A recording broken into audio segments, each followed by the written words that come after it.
So I'm over here today because I don't remember where I put my laptop. Is it not at Neil's? No, it's definitely not at Neil's. It's somewhere in this apartment. You're sounding like when I was playing Phasmophobia yesterday. Oh, we were constantly like, where did we put the camera? Where's the EMF reader? I can't find the thermometer.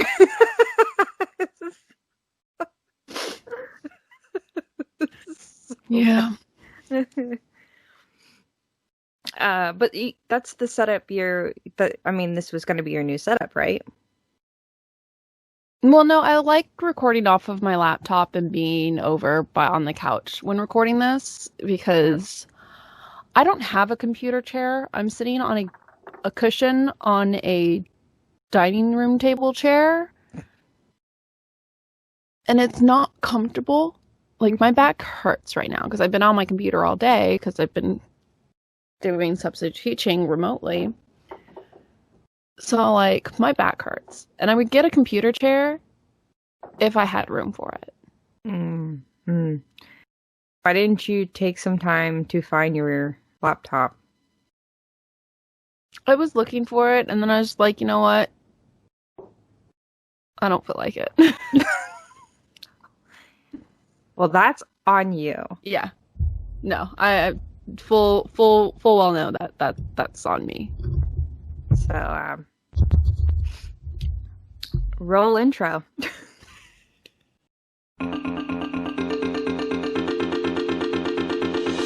I'm Rebecca.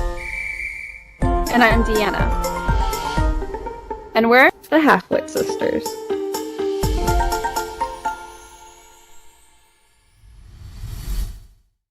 Welcome back. Hi. Another rousing episode of the Halfwit Sisters. Truly showing off our off our brain cells here. So last episode we talked about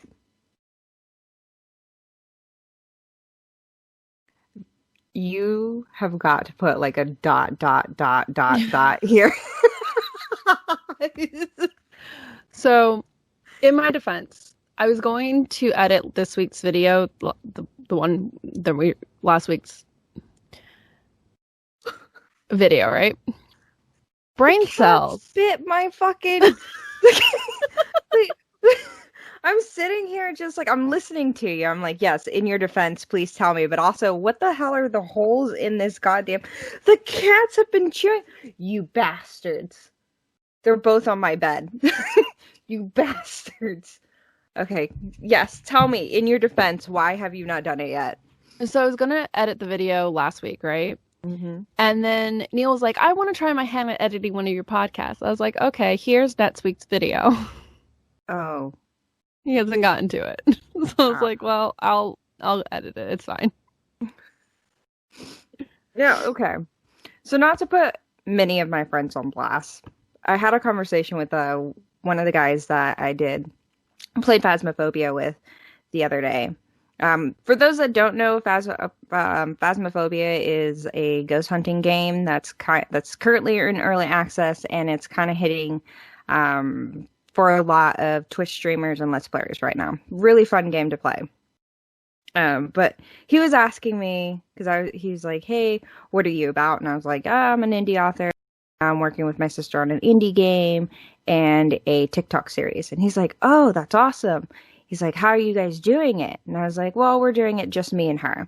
And he goes, oh, well, you're in a channel that's got a lot of artists and programmers. And I went, hold up. I know.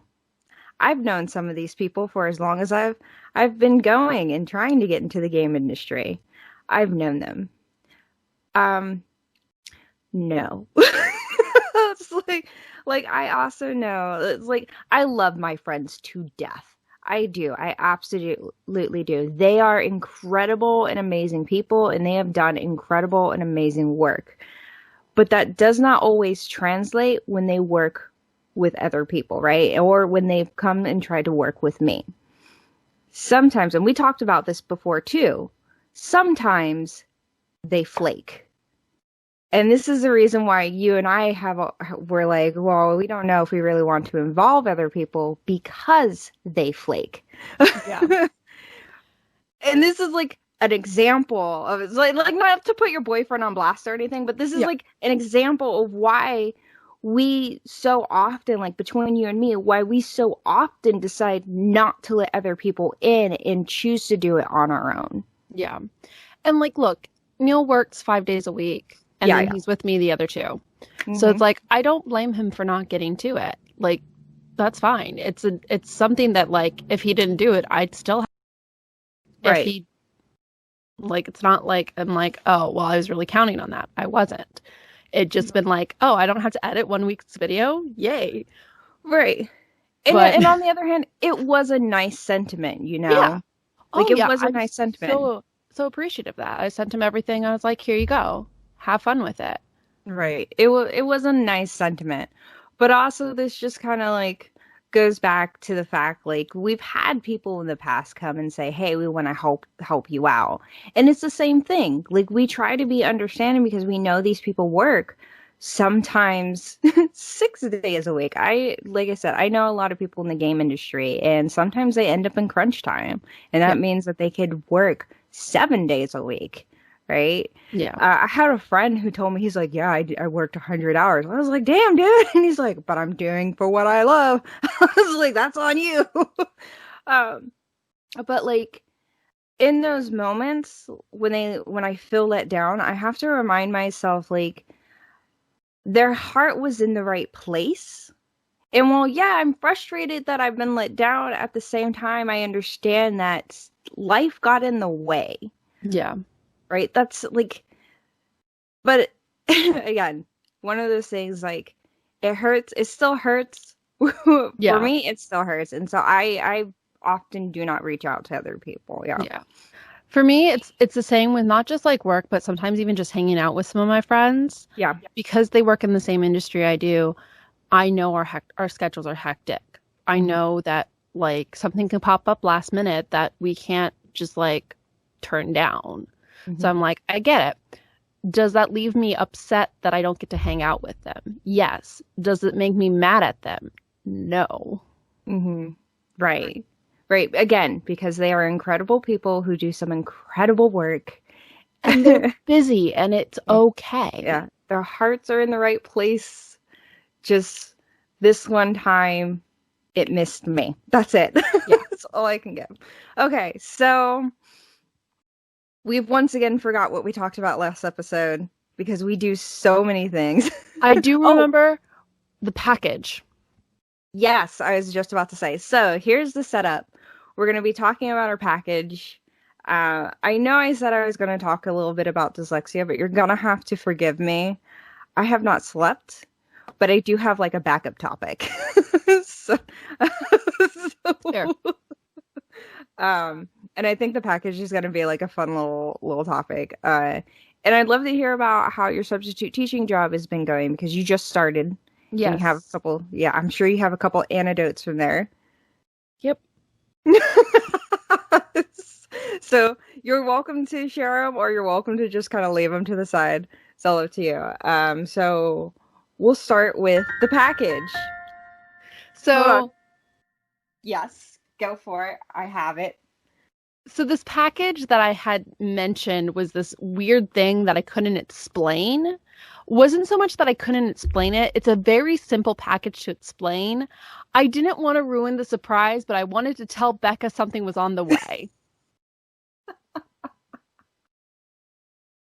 So about a couple days before her birthday, I'm like, I really need to get her something nice this year. So I reached out to my mom and I reached out to our aunts and uncles, and I was like, hey, do you want to go on this present with me? And they're all like, yeah, sure. So they sent me some money and I bought that, which was hard to find a place that had them in stock for, like, the regular one.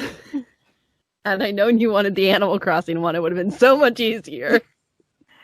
I mean, to be fair, nobody knew that I was actually eyeing the Animal Crossing ones, so... Yeah. So I was so excited because it was supposed to get there on a Monday, the Monday after your birthday, because it was supposed, like, had everything gone perfectly fine and, like, everything got processed really quickly, it might have gotten there on your birthday. But, like, I paid for the faster shipping to get it there at least that Monday afterwards. And that Monday rolls around, and there's no package. And I'm calling UPS, and I'm calling USPS, and I'm like, where's this package? And they're just like, not answering the phones because it's all automated messaging. Finally get a person. I get a case number a couple days. Figuring it out. A week goes by. It's still not there. I'm mad. Finally, after so much calling around, turns out the package was delivered on that Monday. Just to the wrong apartment. Yep. The box had actually been open. We were impressed that nothing was taken. I'm impressed. I was happy because that's a freaking expensive package. Yeah. So, okay. So on your end, you're like, I'm calling around. Here's what happened. So I have the wife, the roommate wife in on this. Like, she's looking out for the package. She knows it's coming. I'm like not letting Becca know that we got her a present. Like, I want it. You have a habit of doing this, of wanting to be disappointed in my presents. Oh, no. I didn't even know you got me a present. I know, but this is why. I didn't tell you. So, my audio went out right here, like, badly. We're just gonna cut and go back to where it comes back in. How about now? Yeah, there it is. Okay. You have a habit of wanting to be disappointed in my presents. Because it's fun. So my goal is always to get you a really great present that you'll really like. So I was like, let me not tell her so it could just show up and like be there and be like, hey, Becca, I got you a present. Yeah, it didn't go well. So, okay. So here's what happened. Just so other people know, my birthday was not good. It wasn't a great one. I did a TikTok on it. It wasn't a great one. And it by no means was it the worst birthday I've ever had, but it definitely wasn't a great one. I felt kind of forgotten on my birthday because not even our parents called me DJ. I'm putting you on blast, parents. You didn't even call me on my birthday. Wait, you texted me to call you because we were talking. Yes, because by that point, nobody had called me. I had received no birthday wishes from any of our family. And the only reason why anybody started wishing me happy birthday is because Mom made a Facebook post. Now, here's the thing. And I did this on purpose. I turned off my notification on Facebook to say that my birthday is coming up. I did this on purpose. And there's a whole reason why, but I'm not going to get into it right now. So my birthday wasn't really great. There were a whole other bunch of reasons why it wasn't very great. So I was feeling kind of And then Saturday is the husband of the roommate, the husband's birthday. So he got this amazing birthday. The husband is colorblind. His entire workplace pitched in to get him those colorblind glasses so that he could see colors for the first time. And so he was having this really amazing experience, and he got to see sunset for the first time. Can you imagine that? Seeing a sunset for the first time. And not only that, on Saturday was also when the media was starting to call the election and announcing that Joe Biden and Kamala Harris was the president and vice president elect. And so there's all this great news happening on his birthday. And I'm just like, my birthday was shitty.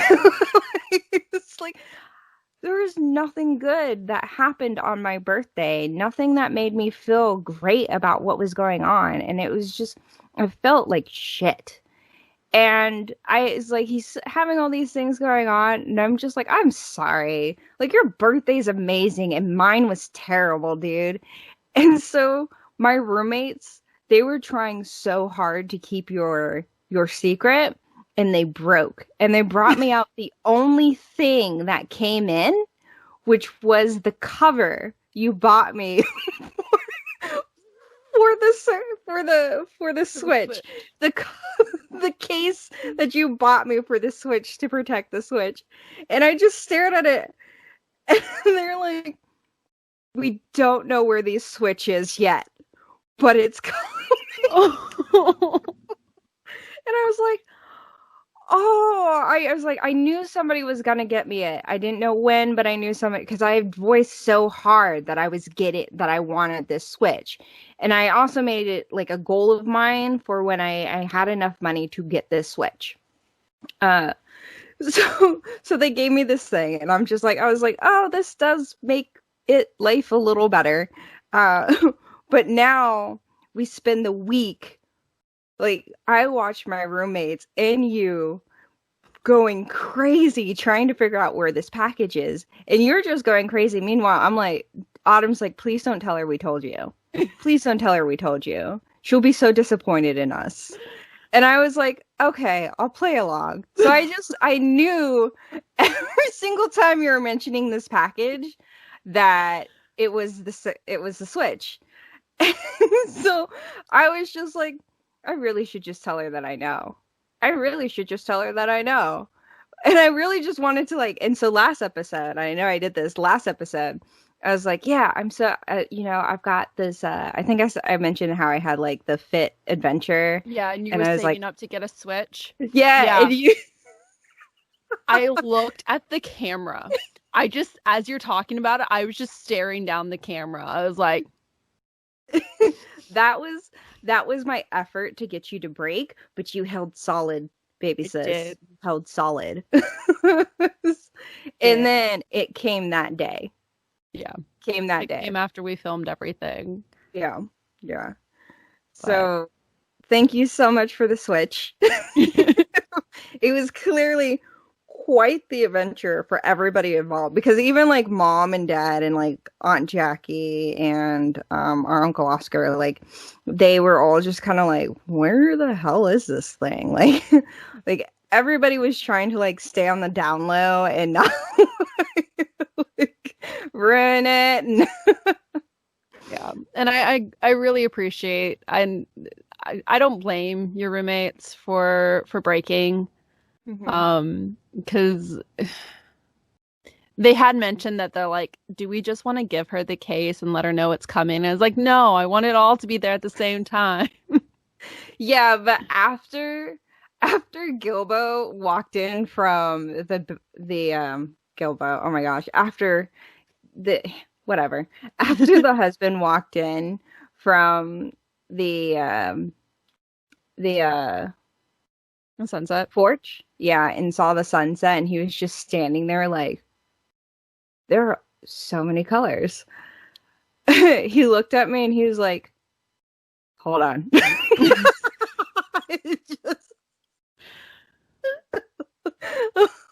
Yeah. They were just like, nah, everybody's got to have a good day today. Yeah. So and trust me, that, and it was the reason I paid for the expedited shipping, was because I wanted it to get there on your birthday, and the case did. It's everything else, the important bits that. Yeah, I don't know. I don't, whatever. But Autumn was calling around. She spent like several days just calling around trying to figure out where it was. And when it finally popped up, it was like, Autumn's the wife, Gilbo's the husband. When it finally did pop up, it was like a huge breath of relief for everybody. Yeah. And meanwhile, I'm just sitting here watching the storm. I'm just like, there's nothing I can do. I'm not even supposed to know it exists. Yeah. So no, but that's the adventure. I'm really happy it finally came And I got you 2 games only for you not really to care because you had already bought one and you're like, I already have the other on a different system. But I was like, too fucking bad. Yeah.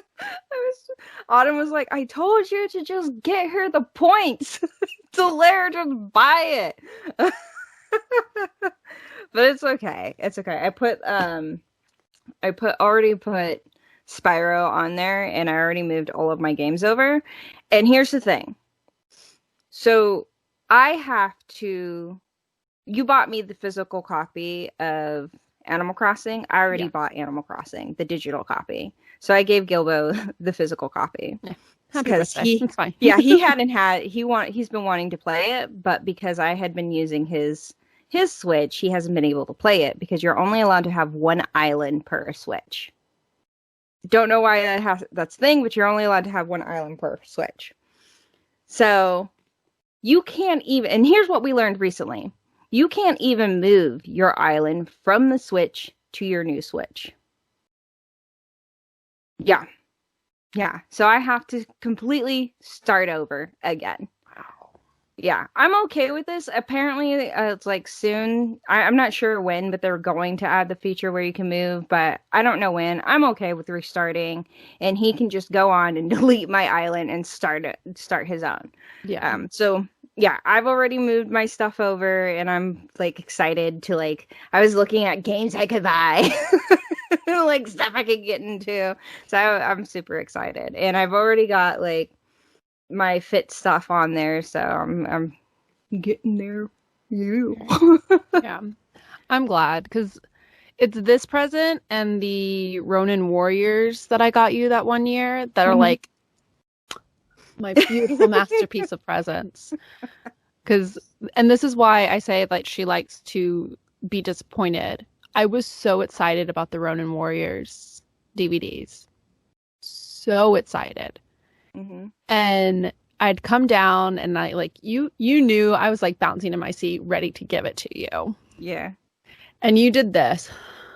Fine, let's go.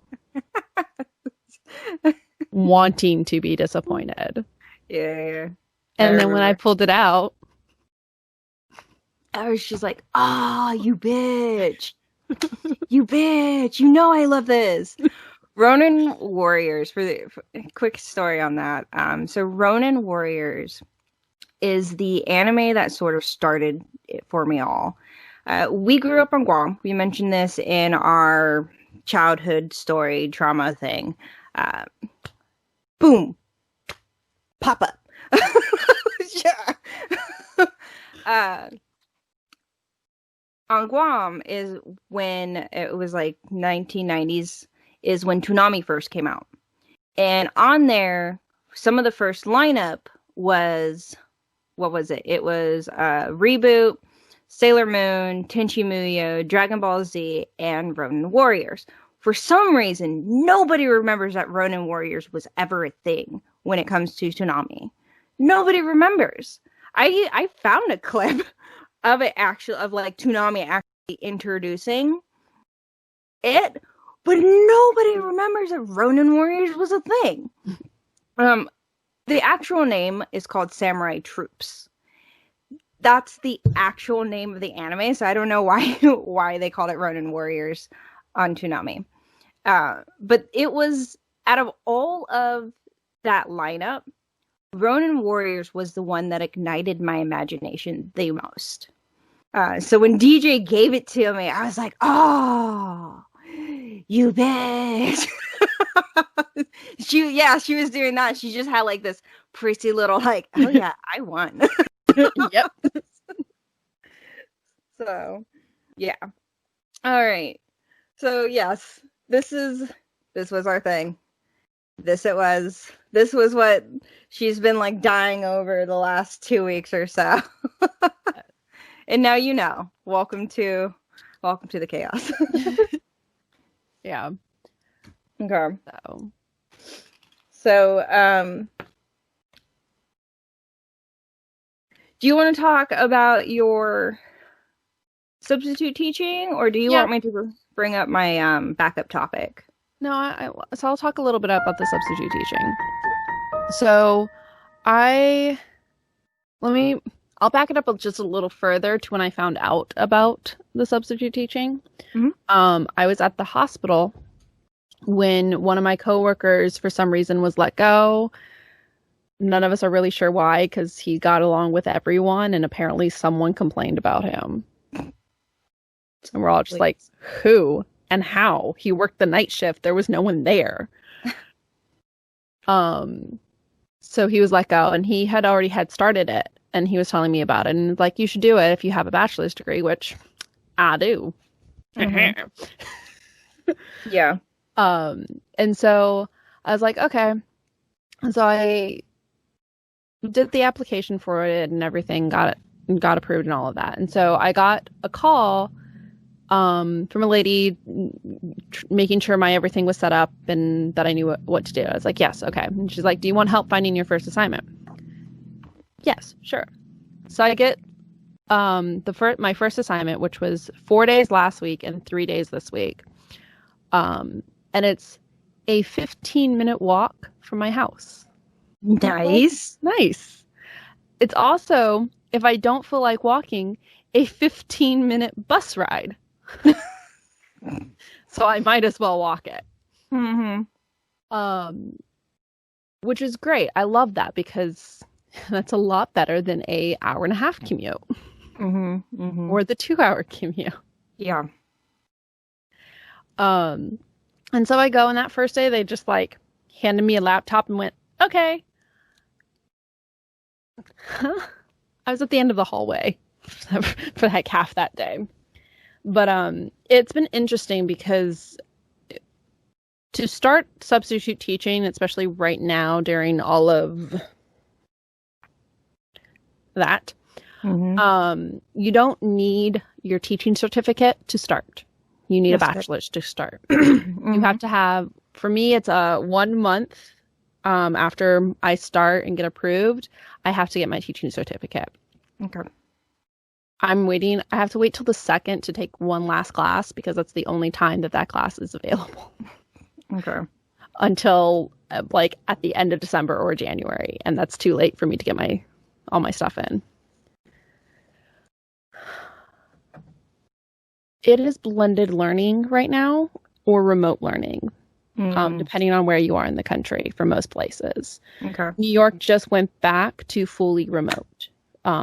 A few days ago, the chancellor shut down public schools. So we're back to fully remote learning. But even still, even when I was at this school, the few students that were there were on their laptops doing their classes. And these kids are kind of funny in some of these classes. They're like, Miss, can I be your substitute? Can I be your assistant teacher since the other lady's not here? And the teacher's like, what are you talking about? She's right here. This is Miss Easton. I'm like, hi, class. And today I felt so bad. Like, there were a couple factors that led into this, but it's still not really a good excuse. As I'm in a breakout room with one of the students going over some pre-cal, I'm explaining it correctly, but I'm looking at the wrong problem. And then I start hearing screaming outside my apartment. And I just led the student to the completely wrong answer. And straight up told them they didn't have the right answer when they did because I got distracted. I felt awful. I gave the student some resources. There's a YouTube channel that I was using to reacquaint myself with these problems because it's been a little while. Yeah. Like, I understand the concepts, but it's just been a while. And so I gave them that, and I'm like, and then I immediately texted the teacher. I was like, I am so sorry. A couple factors led into this. I really led the student to the wrong conclusion. And I felt so bad. Yep. Yeah. So, I help tutor at one of those after school, hoity-toity, like, cram school, like, places. And this happens to me quite a bit.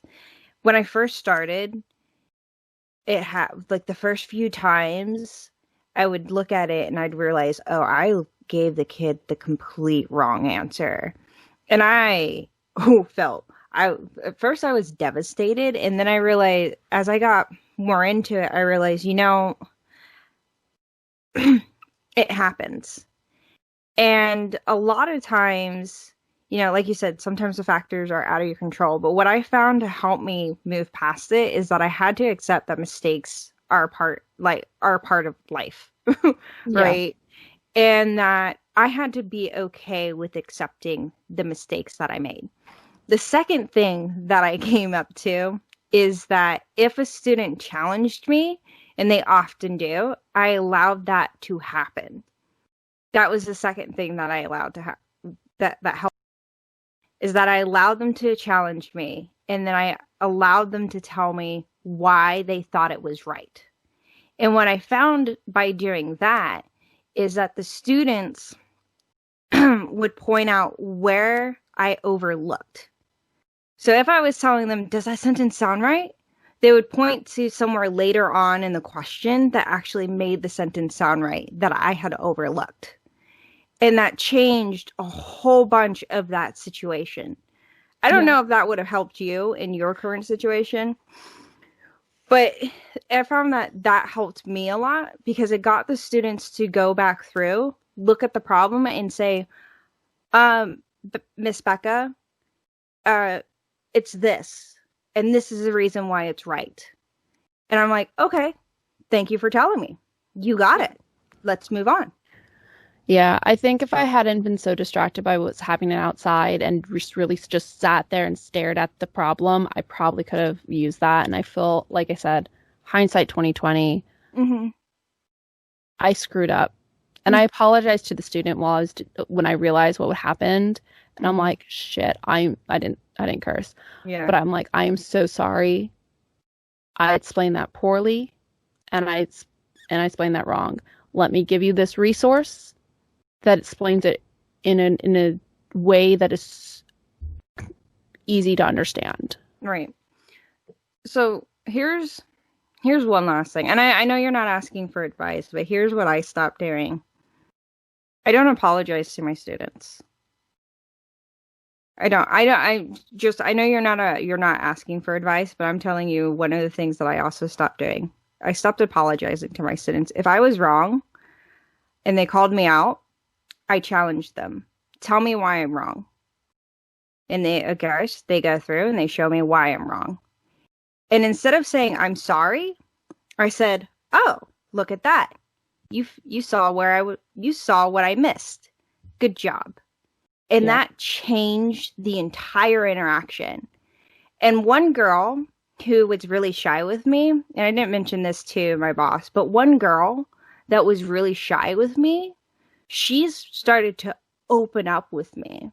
And she started to really challenge me on a lot of the stuff that I ask her. Because I don't apologize. Because I ask her, prove me wrong. Tell me what's going on. And I've said to many of the students, if you think you're absolutely right, say, Miss Becca, I'm right, you're wrong. And I've had kids just look up at me like, what?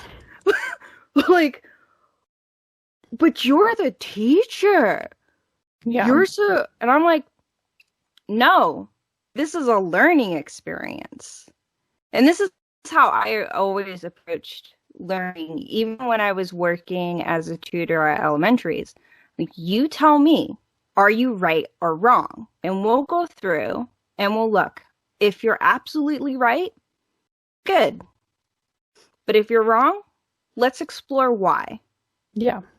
And that's so much easier, and I find that has helped more students than to just go, I'm so sorry, let me fix it, here's the things. But this, again, you're not asking for advice. I'm just telling you how I've been doing things. No, and I think these are things that will definitely help me in the future. I think this one, it's your first time. It was my first time, and You have the added benefit of being able to speak with your student. My student was typing and I was speaking. Okay. So it's like that delay of communication also doesn't help. Yeah.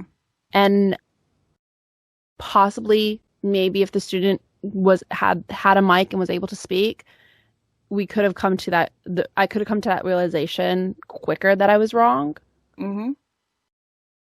But yes, you definitely have. And okay, so also another thing, mom and dad want me to go into substitute teaching. It's hard. I know it's hard. It's not like it hasn't crossed my mind before. Like, Yeah. I've enjoyed teaching other people anyways. But for like, there are just so many. And if I had kept to the topic that I was going to talk on today, it would have gone into like dyslexia and why teaching dyslexic people can be difficult. But I'm not sticking to that topic. I'll get to it next time. There are so many different learning styles, and not just with like because somebody's typing, but when you're working with so many different children, there are so many different learning styles, and trying to figure out how to work with every different learning style is just difficult. Yeah. Right. And then on top of that, you have this added hindrance of not being able to address the student because of the limitations that are coming along with technology. Right. Yeah. And so now, like where you're at, which is something I don't have to deal with, where you're at, now you're having to figure out how do I make sure that I guide this student in a way that'll help them reach the correct conclusion given the limitations we have. Yeah. I'm excited to see what you're going to come up with. I am too. I'm also going to make sure that I'm good at math, but I probably shouldn't be teaching or trying to help with pre-cal because that was the highest math I'd ever done. Really? Yeah. I did pre-cal in high school. College algebra is just pre-cal with, I think, trigonometry or without trigonometry, one of the two. I've gone all the way up to calculus Yeah. because people, part of my prerequisite for my college degree, the very first college degree I was pursuing, which was gaming and simulations programming, I needed to have all the way up to calculus and statistics. Yeah. Not trigonometry. What is it called? What's that specific math called?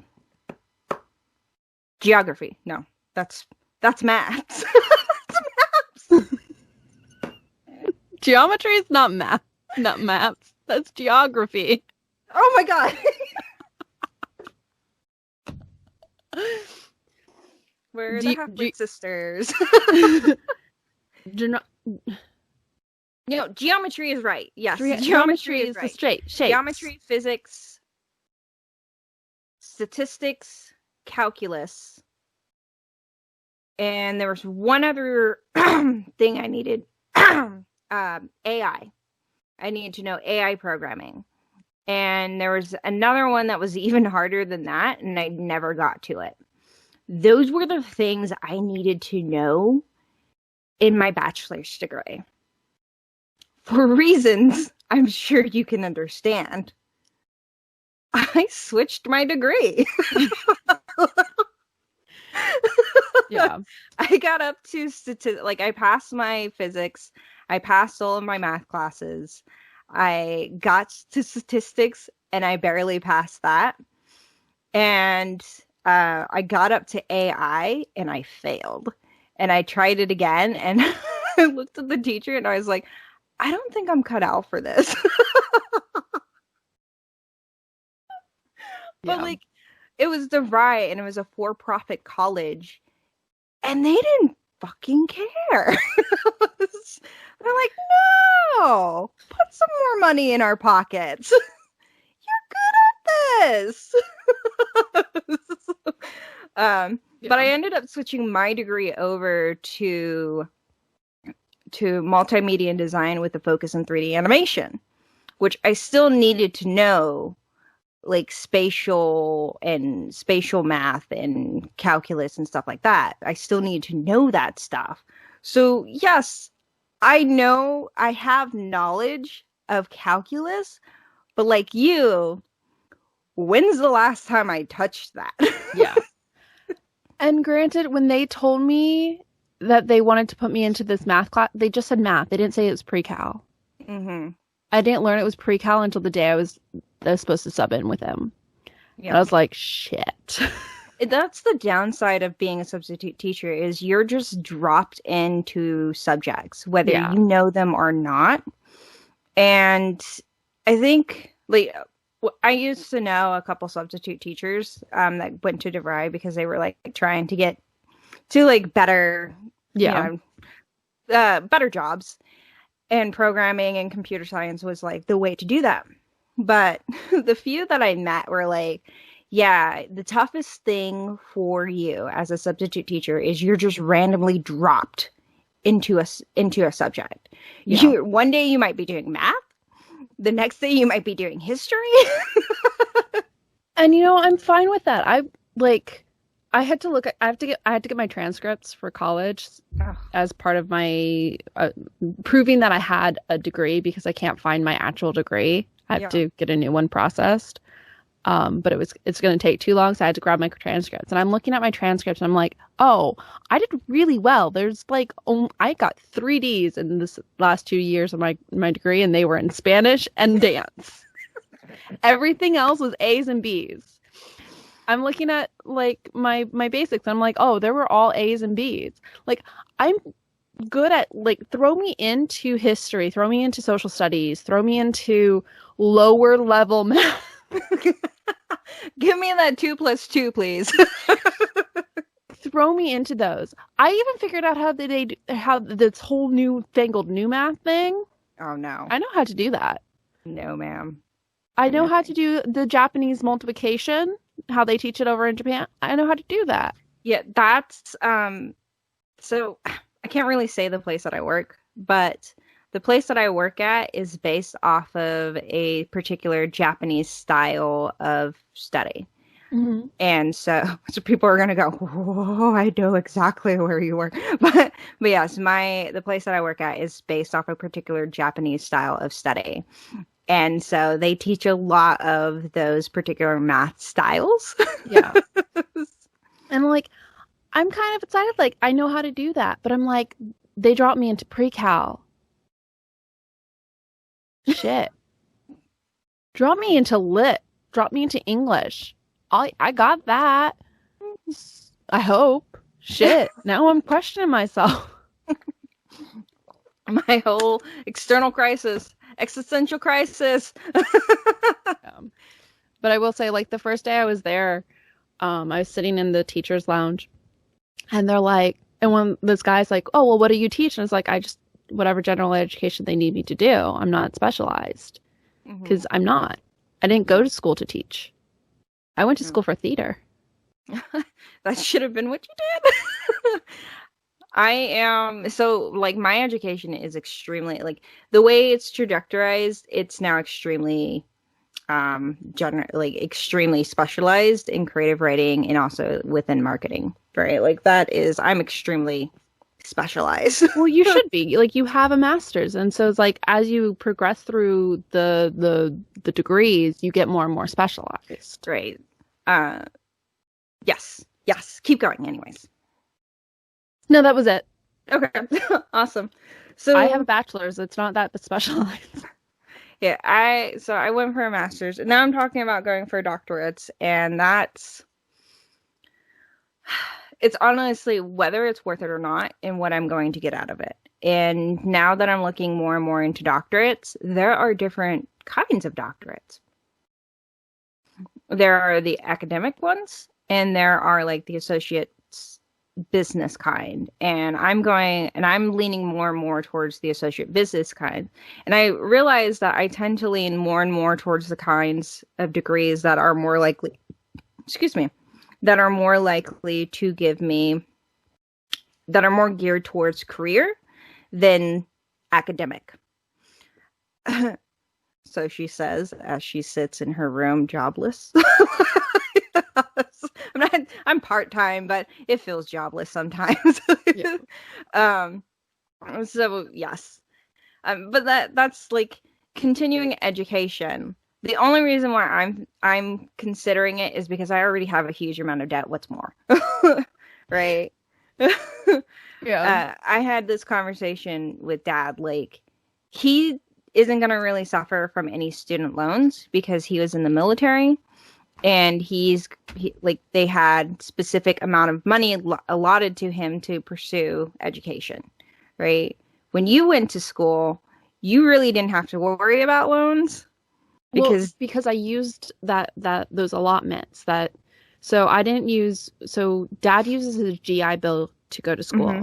I used what's called the Hazelwood Act. So when he enlisted in Texas, which gave him access to this Hazelwood Act. It pays for the first 150 credits at a public college. Mm-hmm. I was allowed to use it because Dad is technically disabled. Mm-hmm. And that allowed me to use it. So I was able to pay out of pocket for most of my first 2 years. And then Mom and Dad were able to. And then we definitely could pay out of pocket because once I transferred over to my 4-year, it was a state school and it's one of the least expensive state schools. And I only had to pay student fees because of the Hazelwood Act. Right. So you didn't come out with any significant amount of debt. No. My story is much different than that. I came out with about $85,000 worth of debt. That's just from me alone. And that includes my master's degree. The Parent Plus loans that Mom and Dad took out, altogether, if you total everything we've taken out, we're about $190,000 worth of debt. Between the Parent Plus loans and what I took out on myself. And this is why people go, oh, college is a fucking scam. This wasn't the topic we were going to get to, but hey, your mic is going out again. So, once again, my mic went out. I just talk about how I need a new one. Is that okay? Yeah. Okay. Yeah. So, yeah. But here's the other thing that we found out. DeVry was running a scam.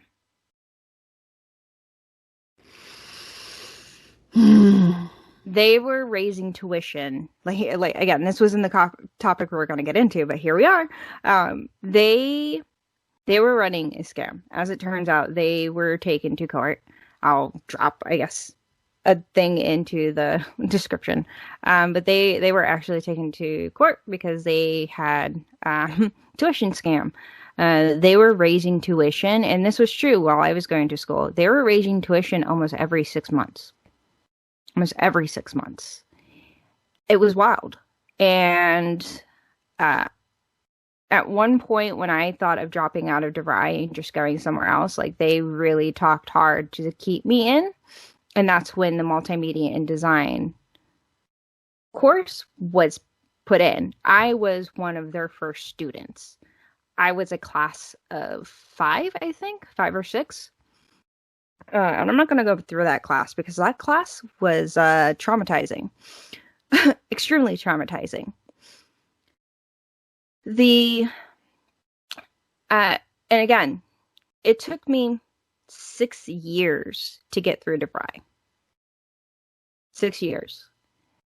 3 years for gaming and simulations programming, and then another 3 years for multimedia and design. And I remember being incredibly frustrated with multimedia and design because the first year and a half or so was geared towards web design. That was it.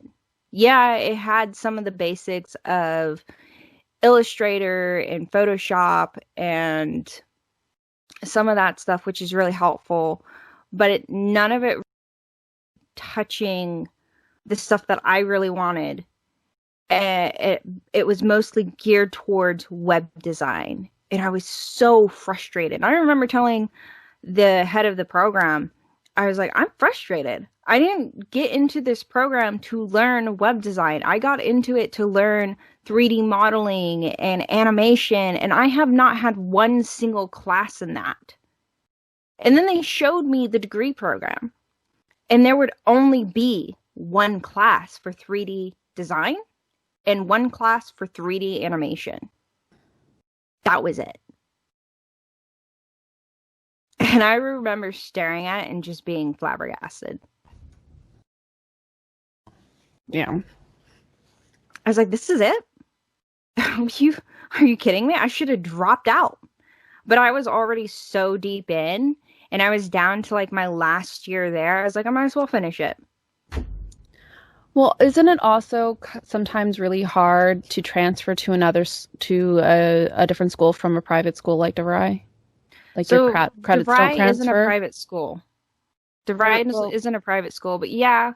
But a lot of the courses, I believe, were going to be transferable.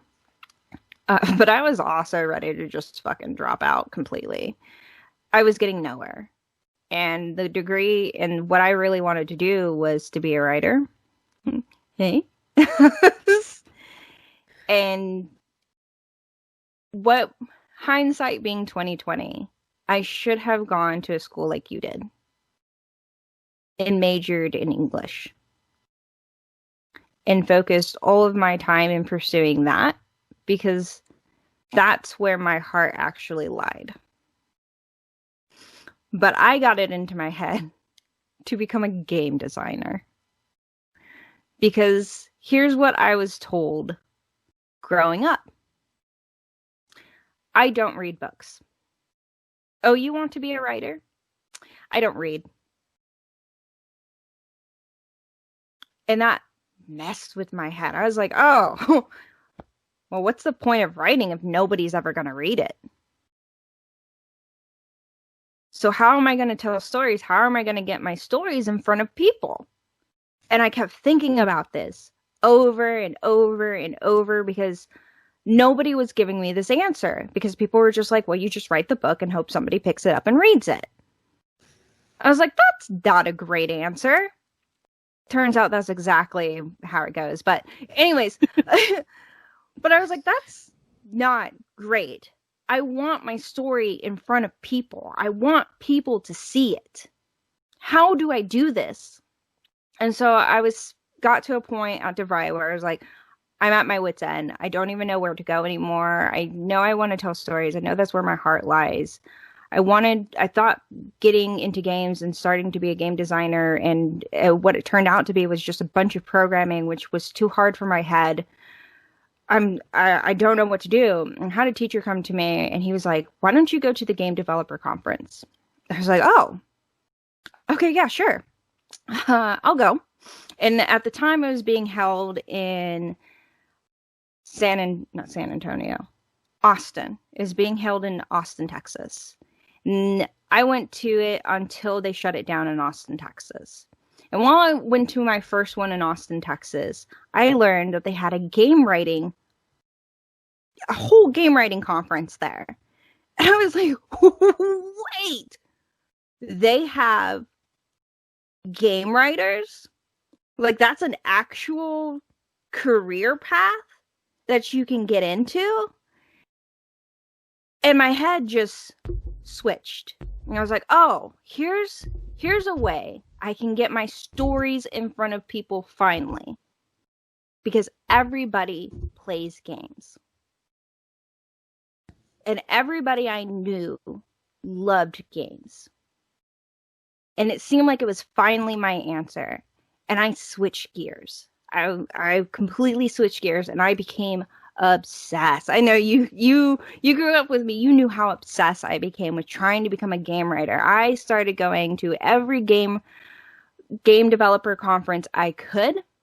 I tried to meet with as many game writers as I could to learn how to get into the career. I was writing, and I tried to find projects to get involved with, and I was trying everything I could, and nothing was working. And I got frustrated. I got so frustrated. Because here I am trying my best. And I wasn't getting anywhere. And I went to that multimedia design. And I thought that would help. Because I thought that here's what somebody told me. One of those things. I know we're running long, so I'm going to cut this short real quick. Here's what somebody told me at one of the game developer conferences. Nobody hires game writers.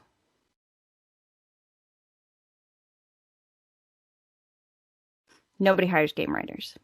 So I thought, okay, I got to go in with a different skill. I can't do programming because that's too hard for my head. So for multimedia and design with a focus in 3D animation. Because if I can do 3D animation, then that's a foot in the door, and I can finally get in there, and I can finally work my way up to get into game writer. Didn't go that way. So I went to Full Sail University for my master's degree. Creative writing with a focus in game narrative. Guess where I'm still not. I've tried. I have still tried. And I'm not giving up because obviously you and I are still doing our indie game. And there's no 3D animation needed. Yeah. And there's no program really needed. I mean, I understand basic logic. I've used it before. You can go, I'll post them in the description. There's actually there's a video in a blog about a program that I worked on for a robot to talk to people. I did that using IBM Watson's program. I did that. Did it go anywhere? No, it didn't, which is something that's continuous with me. I'm constantly brought into projects. They don't go anywhere. And that's really disheartening. And that's why, I'm hell-bent here. So yes, I know we went a little longer than we normally did. And this definitely didn't go anywhere. And we didn't even get to my backup topic. It's upside down. Yes, I know, because life is upside down. Yeah. I was going to get into this. But DJ, just post my TikTok video. Okay. Stop talking. It's right here. So I've been watching way too many DC and Marvel TikToks. And it got me to remember about this print that I found at a antique store that I went to with a friend of mine a long time ago. And I thought there was no way something like this could ever exist. Let me show you what it is. DC Superman's girlfriend, Lois Lane. Are you sure you want to go through with this, Lois? Yes, Superman. Close the body mode and switch on the power. It's important I live the next 24 hours as a black woman. I am Curious Black. Yep. It exists. It's an actual comic book. It came out in the 70s, as it turns out. You can Google it. And it was written by a white man. And apparently it has a lot of cultural appropriation. So, DC TikTok. What in the ever-loving hell is this? Yeah. That's the thing. So, here's what we want to say. How crazy and fucked up did your education get? Do you have any fun substitute stories? Is there a teacher that really touched you? Nah, wait, hold on. Wait, let's rephrase that. Inspired you. Thank you. Is there a teacher that inspired you? Woo! That's a whole different topic. Woo! Let's not even get into that one, please. Let's not get into that one. And you know what to do. Like, subscribe, hit that little bell icon, so you can be notified of all of our uploads. And we'll see you next time. Before we log off, I just have to say this, and I will say it 1,000 times. I'm proud of where you are, Becca, because you were told you were never going to go into college, and you have a master's degree. Mic drop. More on that in our next video when I talk about dyslexia. All right. Bye. Bye.